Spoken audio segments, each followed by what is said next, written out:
Čaute ľudia, a dneska tu máme výcvik mojej psíka, alebo takto Fenky, a volá sa Sunny. Ako prvé, čo vie, je sadni, odmeníme. Potom je lahni. Po lahni je sadni a popros. Tak si šikovka. Nevšimajte si moje šlapky, to mám len zatiaľ na výcvik. Čo vie je daj labku. Daj labku. Daj labku.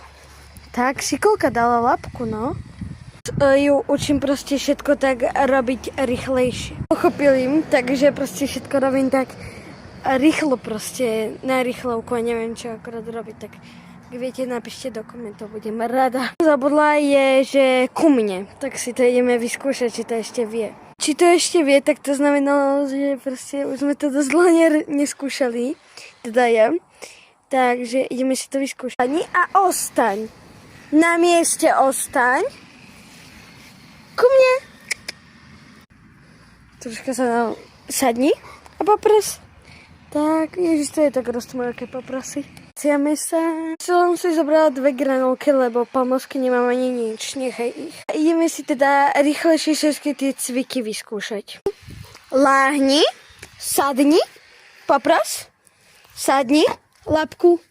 Nie, sadni a labku. Tak si tečem. Ja snažím naučiť, že je otočka. Sadni a otočka. Sadni a otočka. Do druhej.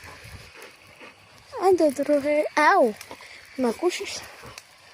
Napísať ďalšie cviky, čo by som mala s ňou vyskúšať alebo ju naučiť. Takže čaute, majte pekný deň. Ahojte, mám vás rada, dajte like a odber. Tu máme jej obľúbený bicykel, toto je už vždycky škrabem. A teraz nechce bicyklovať. A už bicyklujeme. Tak čaute.